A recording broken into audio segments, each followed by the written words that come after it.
Welcome to the Veterans Impact Show, where our commitment is to help, hope, and healing of our veteran family and our nation. I'm Jim Blythe, a U.S. Navy veteran and a certified senior advisor. Join us as we continue the mission of leadership and commitment to our communities and our great country. Why, you never know where we're going to go or who you're going to meet. We invite you to join in, plug in, and share in what we do. This is your Veterans Impact Show. Hey, welcome aboard. This is the Veterans Impact Show.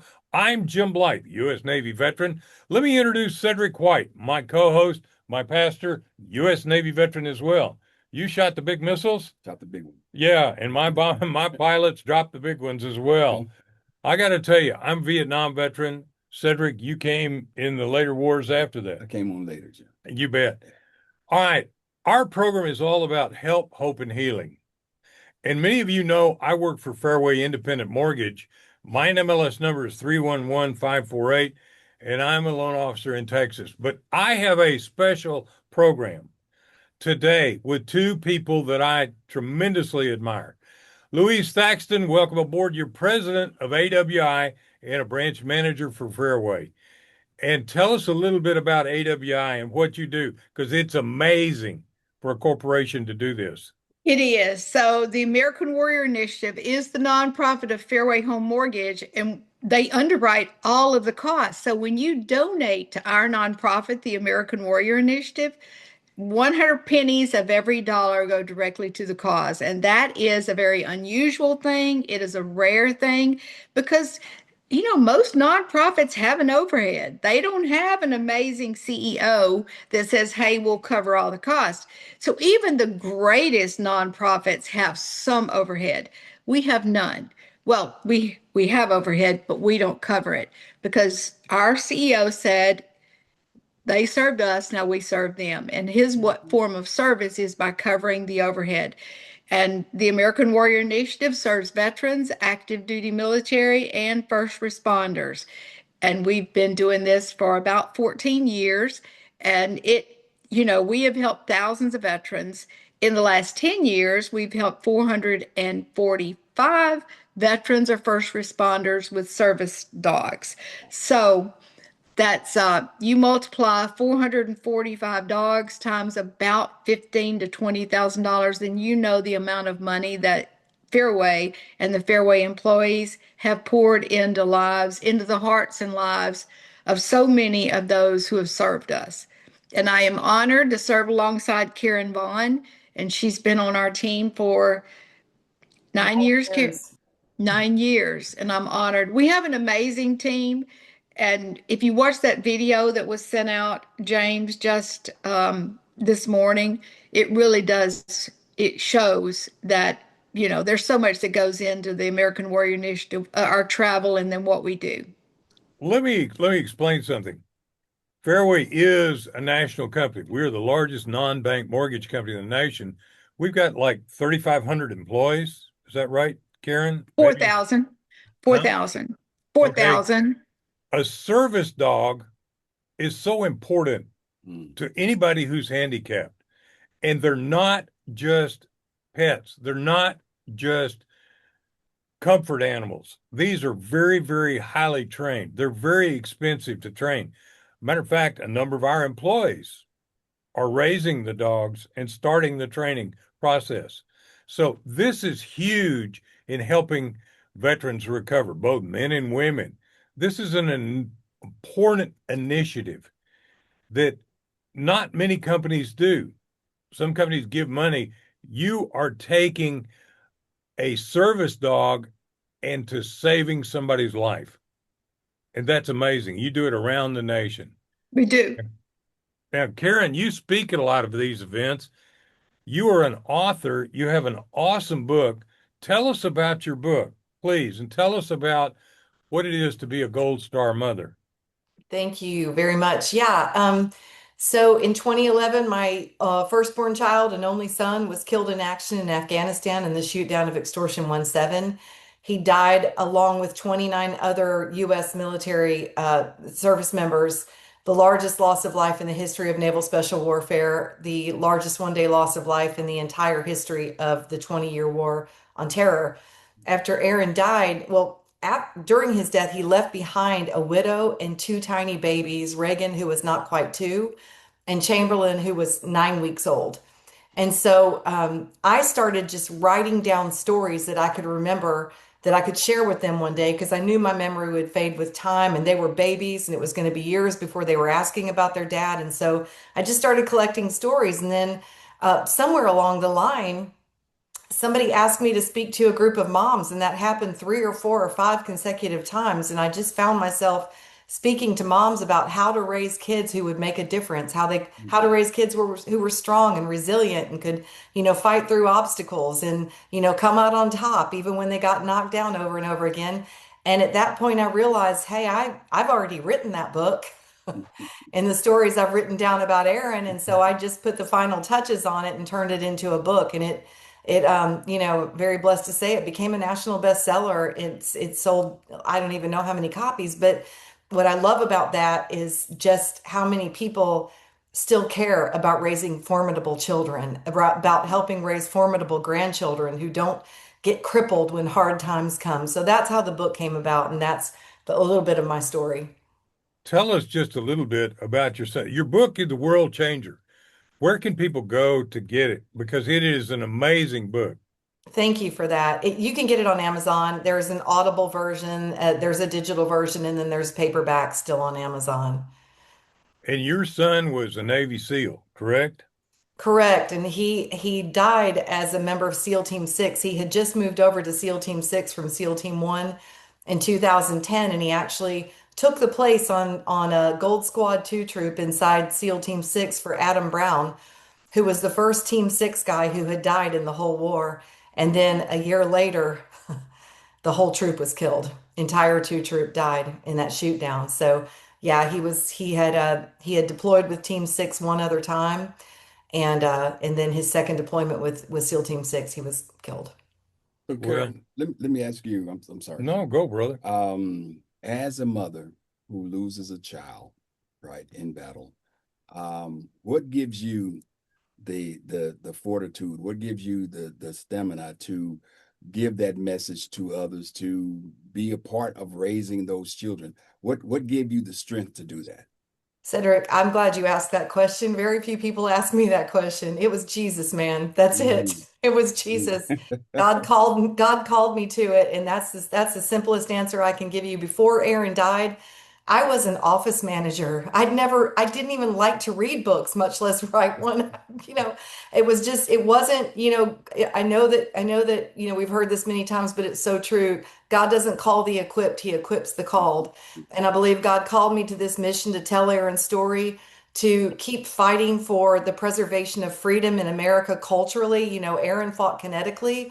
After his death, I realized that it was my job to fight for it culturally and continue that battle to make sure we never forget what it costs to be free, and we never stop feeling a responsibility to pass that freedom to the next generation. But it was Jesus. That's Yeah. it. It was God. I, He straightened my back, straightened my legs, and got me out there. I Yeah. tell you what you're saying. A lot of it's quite often hard for a lot of people to accept. Romans 8:28, right? Um, all things work together for the good for those who love the Lord and are called according to His purpose. And it's like sometimes that's hard to swallow. But when if I'm of the mindset for somebody like you, God left you here, allowed you to even lose your son so that others could be strengthened, right? That's not always it. It's like, okay, let somebody else lose their son. I'm just being honest, right? Let somebody else do the suffering and let them do it. But he chose you, what, probably because he knew you would stand up, like you said, straighten up and do what was necessary to help others. And that's so impressive. That's very impressive. I will say, I wrote this in my book, and I, say this anytime I get to speak to church groups or people of faith, it's that everybody says, well, I don't think I could do what you did. And I always say, yes, you could. Yeah. You Yeah. could, because as soon as you know what you're supposed to do, no matter what, Louise is standing there. I can't even tell you what an amazing human being Louise is, and Mm, the difference that she has made with her life. And Louise, Louise has challenges, and Louise just forges through them because she's called to something greater. And once you feel a calling to something, there is nothing that can stop you. And I can say this very clearly, very clear-eyed, that you know, I would never trade my son for the life I have now. Never, not in a million years. No. I would bring him back in a heartbeat. And but I can also say, and it was hard to say this at first, but it's not really now, because this is just a testament to who God is and how good he is to us. Just like you said, when we're called according to his purpose. Aaron's death has, can I tell you a quick story? Sure. Please. Sure. When Aaron was a child, he was such a profound witness to his friends. I mean, he would have birthday parties at our house just so he could get a captive audience. They couldn't go home and he could tell them about Jesus. That's the Love truth. it. Year after year. And Aaron was that kid who just couldn't understand why you wouldn't want a relationship with Jesus. It was just nonsense to him. You know, of course you do. Right. You know, and that's who he was. And so when he became a Navy SEAL, I remember one time when he was home from deployment, I said, son, you know, there's something, and he was quick-witted too. I got to say that before I tell this story. He was very quick. I said, son, you know, something that's always confused me is that I always felt like God was calling you to be a missionary. I Mhm. just did. And he said, well, Mom, maybe you just understood him and he was telling you I was going to be a mercenary. No, no, that's not what he's, but Well, as it turns out, Aaron became a missionary. Yes. I Yes. don't know how many hundreds, if not thousands, have personally written me to tell me they came to Christ because of Aaron's story. Oh, that's wonderful. Yeah. Karen, let me tell you, both of us are Navy veterans. With his faith, he was a missionary within the service, without a Yeah. doubt, Yeah. Yeah. especially in his position. I knew one of the very, very first Navy SEALs back in the early 60s. And those, a lot of people glorify, they've seen the thing about SEAL Team 6. They don't understand what those guys go through No. to be able to do that.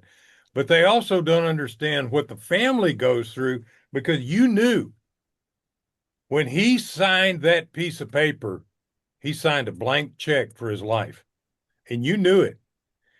And that's what we call in the military a Blue Star family, right, Louise? That you have a son or daughter on active duty in the military. But most Americans don't know what a Gold Star No. family is. And I'll tell you a quick story that was related to me by a friend of mine who's a captain in American Airlines. That there was a flight from California to go back to the East Coast to Maryland to where they bring the caskets in. And this family was a Gold Star family, was on this flight, and the plane had mechanical problems and had to land in like Albuquerque and change planes. And so the captain of the plane said, would everybody please remain seated, because we've got a Gold Star family that needs to get off the plane to be able to catch another plane. And they were booed Wow. because nobody They knew. knew. Nobody knew what it meant to be a Gold Star family. You are a Gold Star mother. What it means is your son or daughter signed a blank check Mm. and the check got cashed. Yeah. And you are remaining to do what you're doing. And I think it's so amazing. I was involved with Snowball Express in terms of broadcasting, and we filmed that. Snowball Express was for Gold Star children, and it was here in Dallas. And it was amazing. It's now with Gary Sinise down in Orlando. And those kids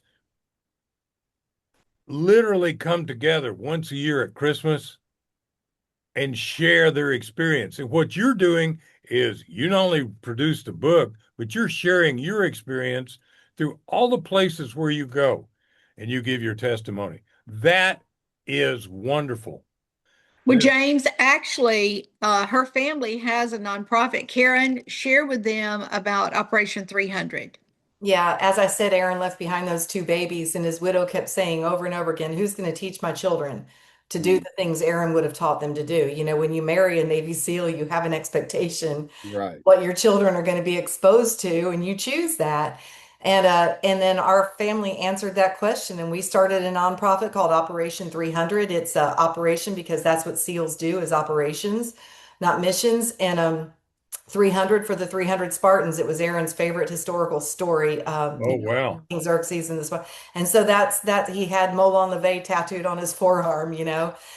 So that's why we called it that. But what we do is we pair kids whose fathers died during the war, we pair them up with father-aged male mentors, and we let them spend a weekend doing things they would have done with their dad if he were still alive. And I mean, they shoot guns, they do archery, they go deep sea fishing, they do surfing, they've wrestled alligators. It's an amazing ministry. And just last year, we opened the whole camp up to children of fallen law enforcement officers as well. And so, you know, throughout the year, we're hosting weekend long camps and adventures for those kids. And it's just been a real beautiful thing.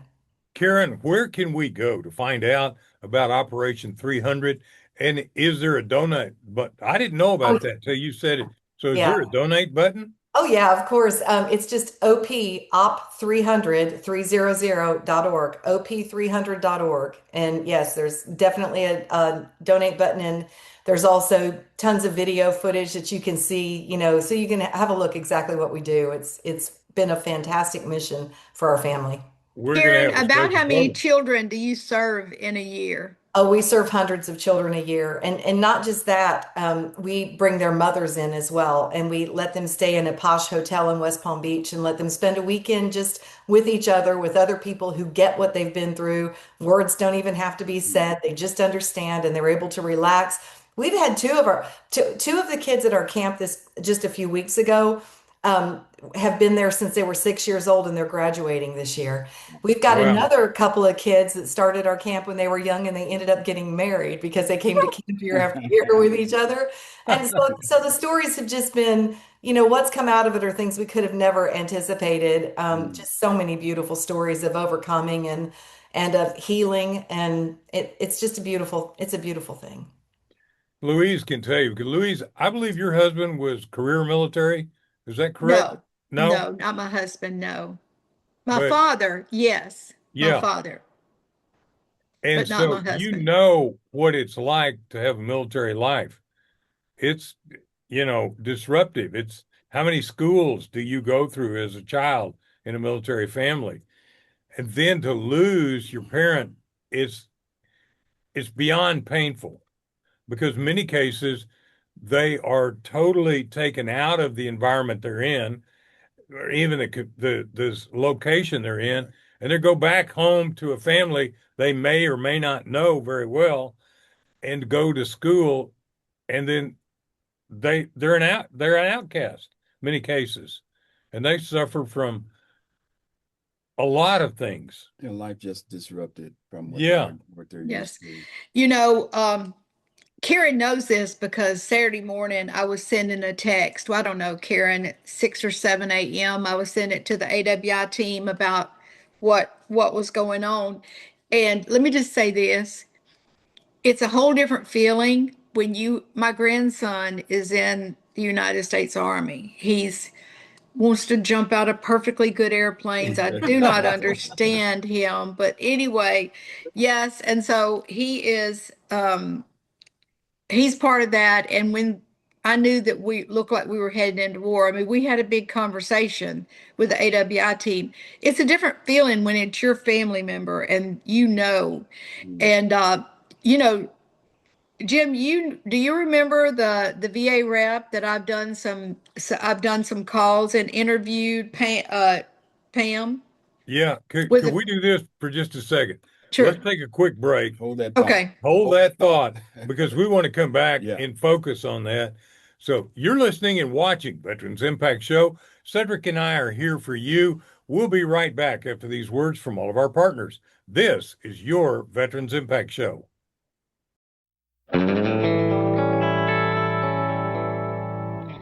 Welcome back, and thanks to our great sponsors, Fairway Independent Mortgage, Healing Thine Hearts Ministry, and Symbios Integrative Health.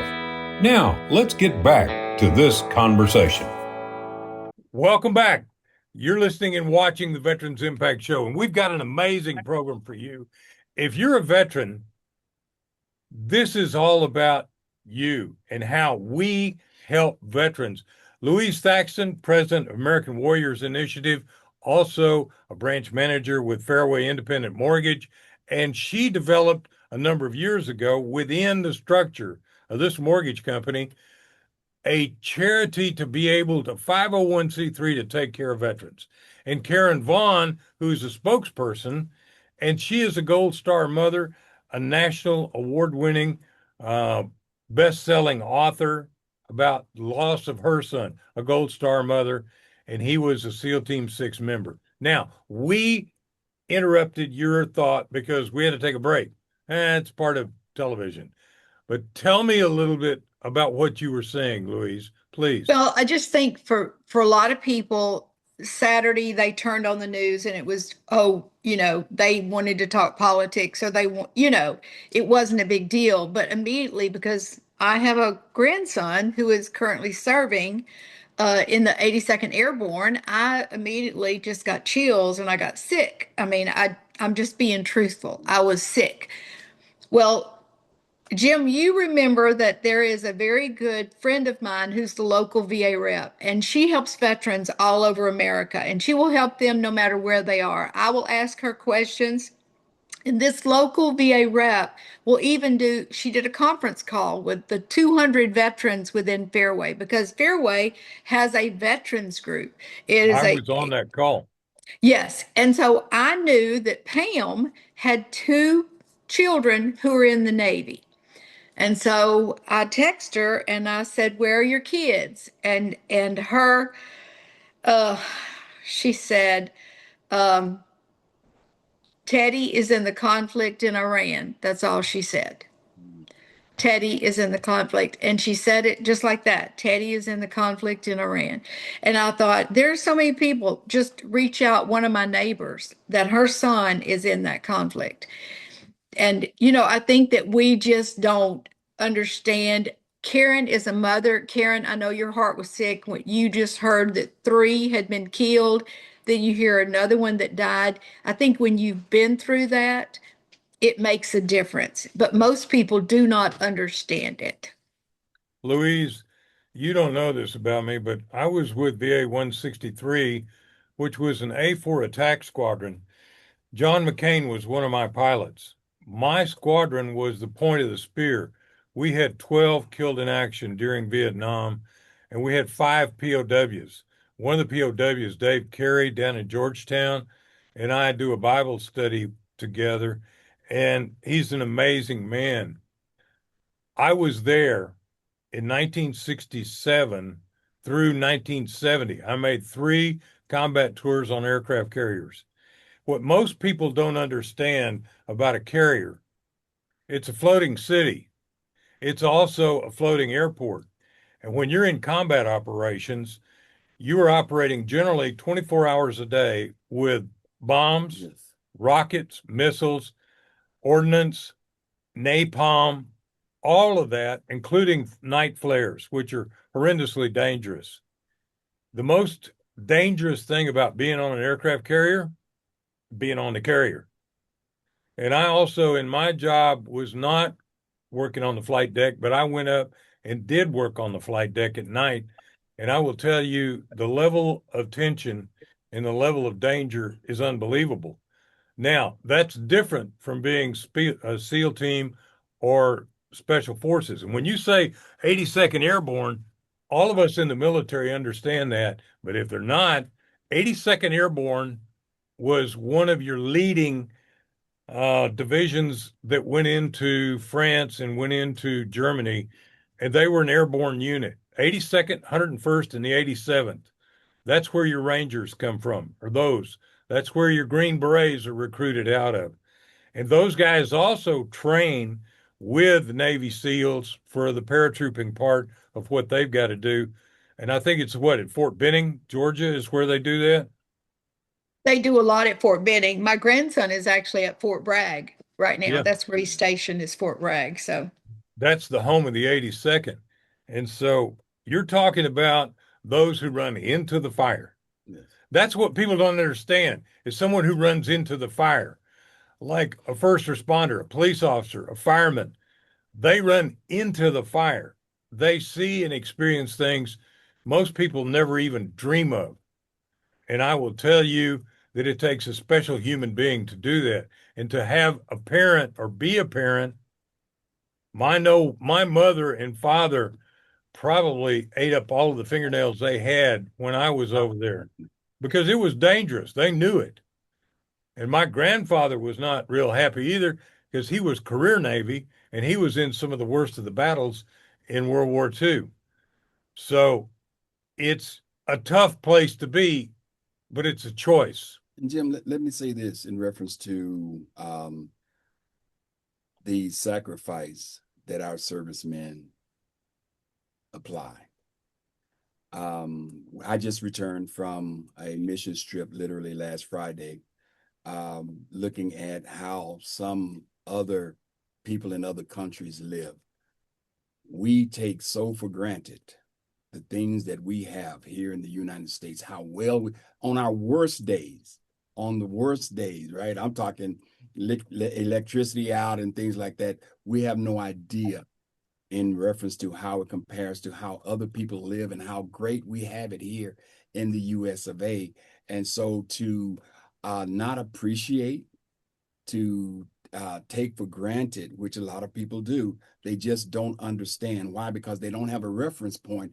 But our young men and our young women are putting their lives on the line so that we can keep these great benefits that we have in the United States. We're not perfect by any stretch of the imagination, right? But we have it better than most. We are in a blessed country and people are giving their lives in order for it to keep those blessings and those benefits that we have. Yeah. Amen. Well said.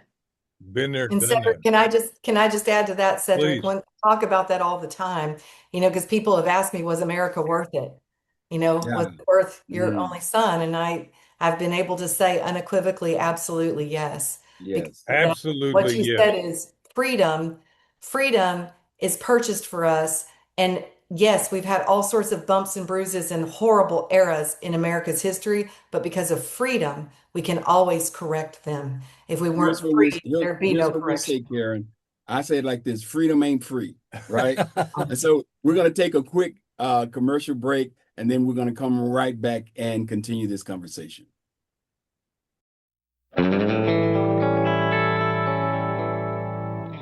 Welcome back, and thanks to our great sponsors, Fairway Independent Mortgage, Healing Thine Hearts Ministry, and Symbios Integrative Health. Now, let's get back to this conversation. Welcome back. You got Veterans Impact Show. You've got two of the greatest ladies I have ever I known. thought you were going to say two of the greatest guys. Well, okay. I'm I'm just an old sailor, and you're a sailor. Hey, I got to tell you what, we're communicators, though. That's it. And these ladies are amazing. Yes. If you ever get a chance to go to one of the American Warrior Initiative presentations, go. And if you ever get a chance to hear Karen Vaughn, go. I'm going to read Karen's book because I haven't yet. But Weezy, you have outposts around the United States is it Fairway employees only or is it other people as well? Tell us about that. Before you answer that question, Miss okay. Louise, I want to know, I just think I just answered my question. I was going to say, where does Wheezy come from? But I guess it comes Louise. from Louise. Okay. Okay. No, I thought it was because she goes fast like a rocket going by you. Wheeze. All right. I'm sorry. I interrupted you. Oh, yes, I've been called Weezer and Wheezy all my life for sure. What was the question? The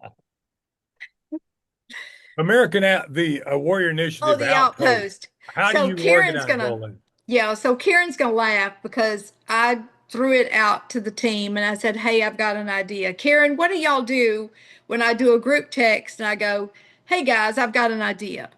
Almost simultaneously, everybody goes, oh no. Sometimes worse than that, but that's the general idea. Because my mother used to say I was the dreamer, but somebody had to be the doer. And I said, hey, some people dream, some people That's do. right. That's So right. I'm very proud to have Karen Vaughn as one of the amazing doers on our team. And they figured out how we could do it because there's a lot of, you know, IT that goes behind it.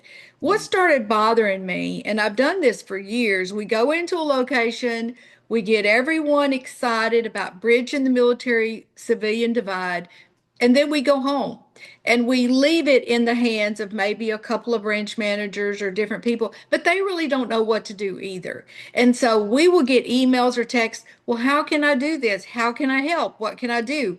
So we came up with the idea of Outpost, and I'm going to let Karen Vaughn explain those to you, because let me say this.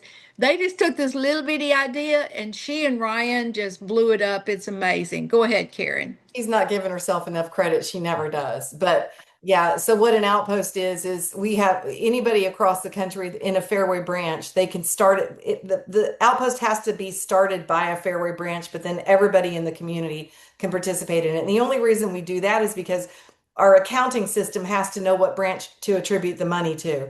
And so basically what an outpost is it's like having your own nonprofit anywhere in the nation. You get all the benefits of a national nonprofit of American Warrior Initiative, but it's just like you started it. And so you get to do things, you get to have fundraisers in your community. You get to look, say there's this is one example I use it recently, is that in our community, Station 22 responded 2 nights in a row to teenagers being killed in a car accident in the same intersection. And talk about traumatic. So with an outpost, what I could do when a situation like that arises, I could say, hey, how about we take Carrabba's to that station on their next shift, and I can start a fundraiser very quickly. And everybody who wants to participate, everybody who's a member of my outpost can say, yeah, I'll give $20. I'll give $20. And just like that, in minutes, usually we can raise enough money to take a great meal to Station 22 for the shift that responded to those 2 calls, as a practical way to say thank you. We see you, we hear what you've been through, and this community is not taking you for granted. So it's things like that. Or the outpost, I started one today where an entire branch is going to get all of their real estate agents that they deal with, everybody in their industry that they work with, and they're going to do an annual fundraiser on their birthdays. So we started an event, and every single person who wants to do a birthday fundraiser, instead of giving Facebook half of the money that's raised, they go in and start one through our outpost, and every single penny that's raised goes directly to a veteran in their community. So if they do these birthday fundraisers throughout the year, it should be easy peasy to raise $15,000 between 20 people having birthdays and saying, I'm going to do it inside this platform. So that's what an outpost is. And it's just a great tool. And like Louise said, it's great IT. It's very simple to run. And so it's been just a way for us to expand the mission of American Warrior Initiative across the nation and have satellites that are operating. There's only one Louise Thaxton.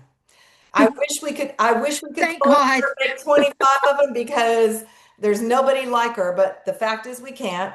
And so we had to come up with a way to have AWI operating across the nation at all times. And this is the way this is her idea and her baby, and this is what we've done.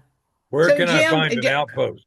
So, Jim, just to give you an example, if you started an outpost, then it would all go under the funds would go in the AWI account, but it would be credited to your branch. That's what she meant. So then your team of people, maybe you've got 20 people that joined it with you. And we say, get as many people as you want, then they can take it. You name it whatever you want. I don't know some of the unusual names you've gotten, Karen, but there was a veteran in my community that named it Greater Fort Polk area, AWI. And so he's a barista at a local coffee shop and shakes, and he just sets a little QR code, and when people come in, he just pressures them. Hey, we're trying to raise money for a dog, and they'll be buying coffee or shake, but they're putting their little QR code. Karen, I don't even know how much he's raised, but in less than a month, he's probably get close to 1,500. I can look it up really quickly. He within 2 days he raised $1,000, because it's simple. People want to help. They want to give. Absolutely. Absolutely. And we want to tell that story. Mm-hmm. Matter of fact, we'd love to have you guys, because we're going to do a Veterans Day program. We did it this last year. We've done it 2 years. We decided we're not going to do it though on Veterans Day, because there's too many parades, things like that. So we did a free breakfast, and we got the money for that, and we did a great program, and we had some phenomenal speakers. So I'd love for you guys, when we set the date, see if we can get you guys to come down and present a dog in the Dallas area. I think that'd be terrific. It would be. Yeah. And so it's so important, though, because what a lot of people go, oh, well, okay, let me tell you something. Veterans have led the way in this nation, really, since about the Spanish American War. And a lot of people don't realize the history. But after World War II, we had the greatest economic boom the world has ever seen. And one of the reasons is because the men in the military and the few women that were in learned management, learned delegation, learned line item management. And as a True. result, they brought that into corporate America and completely changed this nation to the greatest thing that anybody had ever seen anywhere in the world. So veterans lead the way. We need to be leading the way. And Karen, to what you said a while ago, which really resonates with me, because I like to work with the young kids, Sea Cadets. I worked with kids coming out of prison for 20 years. It's important for veterans to be the father to the fatherless and the grandfather to the Yes. grandfatherless. Right. It's important for us to show up, suit up, and be with those kids. You know why? So many kids today, when you say veteran, they're like, what are you talking about? They don't know. And the only way they're going to know is if we are there to teach them. And even more so, Jim, I'm first generation military in my family, right? Nobody prior to me. I never forget when I came home and told my mom I had enlisted into the Navy, how she cried.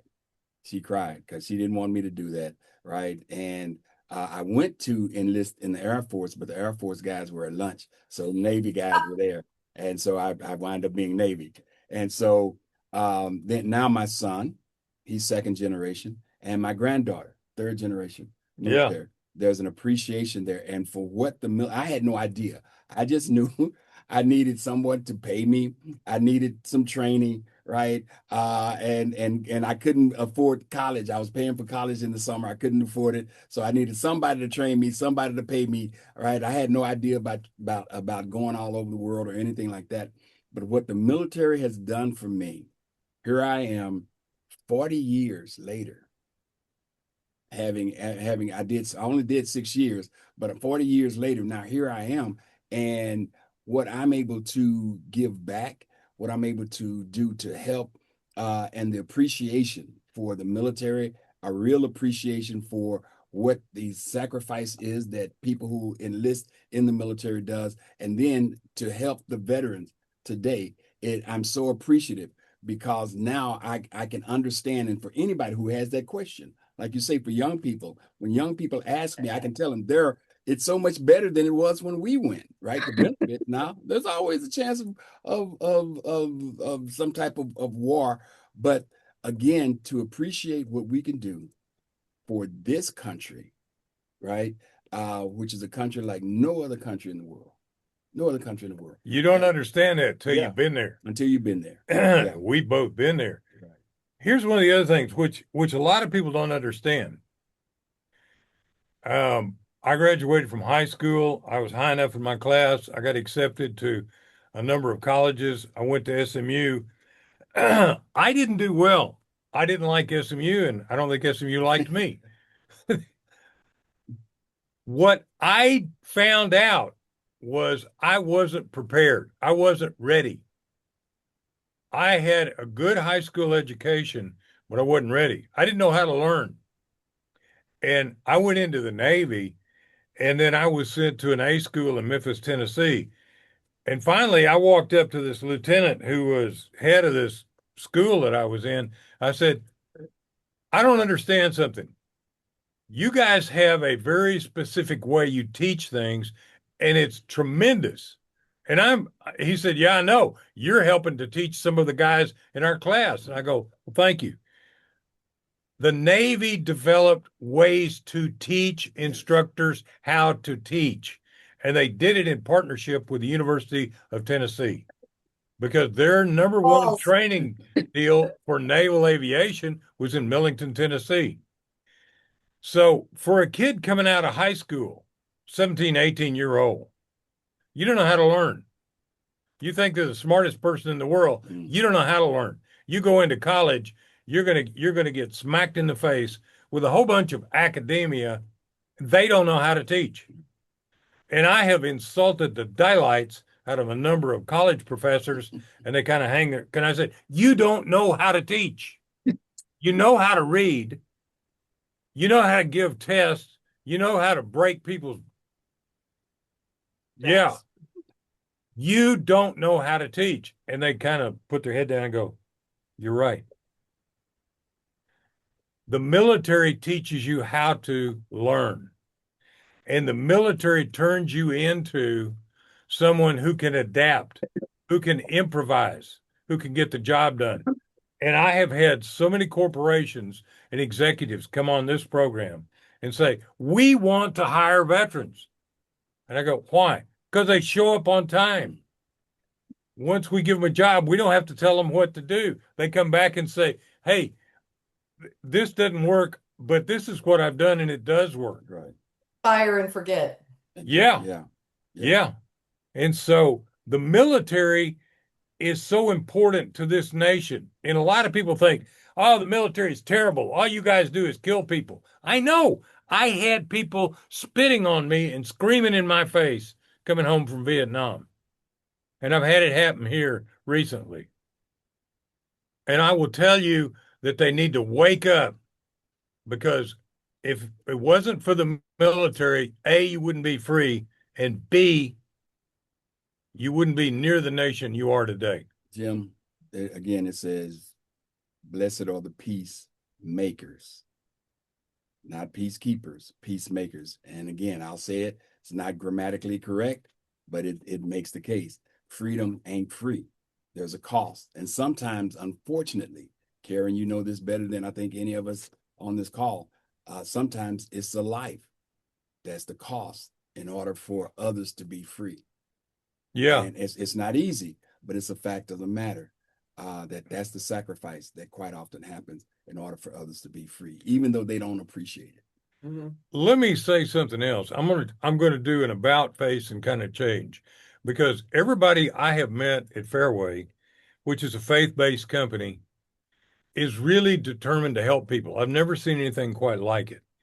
And one of the things is we are not only huge in veterans and helping veterans with American Warrior Initiative, but we do VA home loans. Now, we do exceptional. And you were talking about Pam, and she was telling us some things, new things going on with the DD 214 and other things. A lot of veterans come out of the military and have no earthly idea how to buy a home, how to manage money, how to clean up credit, how to get things done. And Wheezy and Karen, what is the most stabilizing thing for a family? It's to what? Own a, yeah.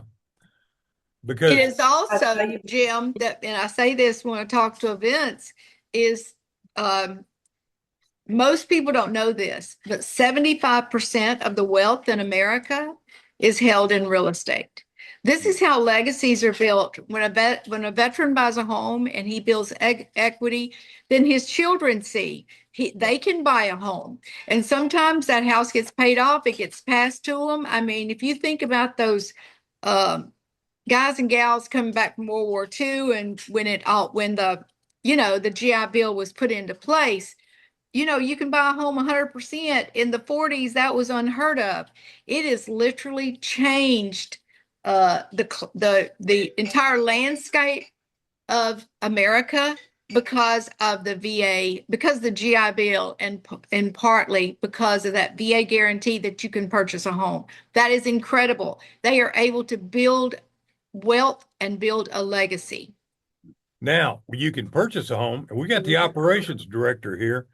You can also refinance a home. You can also upgrade and renovate a home.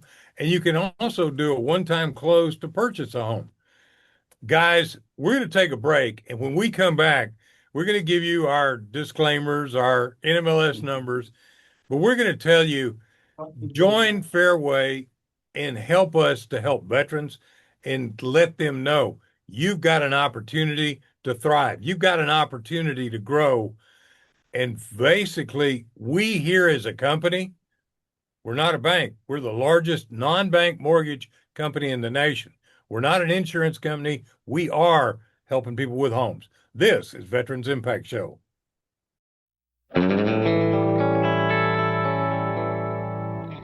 Welcome back, and thanks to our great sponsors, Fairway Independent Mortgage, Healing Thine Hearts Ministry, and Symbios Integrative Health. Now, let's get back to this conversation.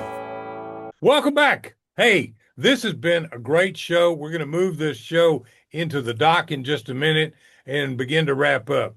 I have had Wheezy, better known as Louise Thaxton, president of AWI, branch manager in Louisiana for Fairway, operations VP, Karen Vaughn. Amazing ladies with amazing stories. You want to know more?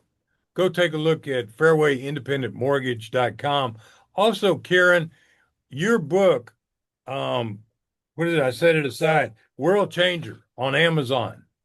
And you have a charity, the Ops 300. Tell us about that again so people can find it, please.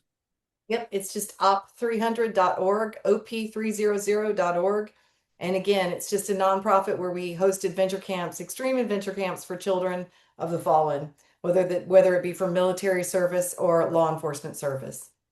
And I got to tell you, Cedric volunteers, and I have gone with him to Johnny and Friends, which is for handicapped veterans primarily. They do handicap people across the nation, first responders, military, but their warrior camp is amazing. And their children, Diane and I went, and she helped teach a little girl how to swim. Mm-hmm. Now, Louise, again, Fairway, it is so important that we believe in taking care of people.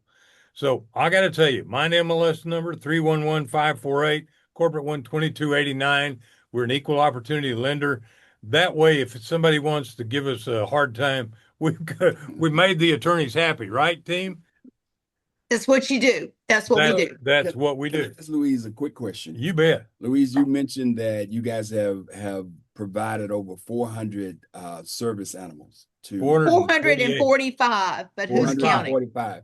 So if someone was interested or had a need even, do they contact Fairway? How would they get in touch? You would go to the AmericanWarriorInitiative.com. Okay. That's our website. There is a button that says have a need, and then you fill out an application. Then at that point, we try to find $15,000 or $20,000, and that's where we would. I mean, literally every dog, we have to raise the money for that. We're not a nonprofit that's independently wealthy. Right. There are people, but it's amazing to me, and Karen said it, is that when you throw the need out there and you say, would you give $20? Would you give $30? Would you do? People want to give. They just most of the time don't know what to contribute to, or they want to do something that matters. And so, then when someone applies, we try to find a Fairway office in the location where that veteran is and say, hey, can we rally around this veteran? There are so many veterans on a wait list. I hate to even say it. In Wisconsin alone, there are 220 veterans on the wait list for a dog, waiting for someone to step up. And that's Madison, Wisconsin. Well, yes, that's where our corporate office is. That is where one of the, we work with all types of service dog companies, but one of the main ones we use is in Madison, Wisconsin, but they deal all over the United States. But what I'm saying is in Wisconsin alone, that many veterans are on a wait list. There are thousands across America that just, they have a need. We need to fill the need. Wheezy, I had a lady on my program a couple of years ago who raised and trained Malinois for service dogs. Most of them went to the military, but she had a point of contention that a lot of people put a collar or the deal harness on a dog and call it a service dog. Never been trained. Those dogs can actually be dangerous because if you take one of those dogs around a real service dog that's trained, many times I've seen them. I've seen a little poofy dog try and rah, rah, rah, and attack a Malinois, which is stupid, but it is a tremendously trained dog and it's trained to protect that person. It may be a veteran, it may be a police officer, it may be a civilian. Service dogs are critically important, and some of them are so amazing. I know some quadriplegics that basically use service dogs. They help them throughout the day, throughout the house, and they monitor them, and they will know if something's wrong with that person. So this has been a fabulous show. Thank you, ladies. And I say a very, very, very special thank you to both of you for allowing me to interview you and come on and talk about this because I'm so passionate about it. It's something we need to let the world know. And we need to let people know. You can go to American Warrior Initiative. You can go to the Ops 300. You can donate and you can help and really save somebody's life. So, Pastor, Yes, sir. I think it's time for you to close us out with a prayer. Let's do it. And pray for this nation to come together. In this time right now, we don't need agitation. No. We need to be working together. Yes. Yes. Father, in your name, we thank you for this day. We thank you for the information that has come forth. We thank you for people like Sister Louise Thaxton, Miss Weezy. We thank you for Karen Vaughn and even the sacrifice that has been made. Lord, we thank you for what they do on a daily basis, and we thank you for this opportunity to provide help, hope, and healing to your people. Lord, bless this country. Lord, for those who will be agitators, we ask that you quieten them, but for those who are supporters, Lord God, let us be able to come together, one nation under God, indivisible, with liberty and justice for all. Keep us, Father God, one of the greatest nations in the world. Keep us under you, under your hand, under your protection, and we thank you. In your name we pray. Amen. Amen. What a fantastic day. And I got to tell you, my prayer goes out to every family. And right now, the Abraham Lincoln and the Ford are both in that part of the world. The Ford, I think, is in the Middle East. Somebody's got their deal on. And I don't know exactly where I believe the Lincoln is in the Med. What you don't realize is there's more than 5,000 men and women aboard those ships. Mhm. I pray for their families. Yeah. And with those carriers are a squadron of destroyers, cruisers, a submarine. It's all there. It's supply ships. And right now, they're doing everything they can to target only military, target only situations that create war. We have got to bring this to a halt. So, in Jesus' name, we say thank you. And thank you, Louise and Karen. Thank you, Louise. Have a blessed day. This has been Veterans Impact Show. We're here for you. Thank you.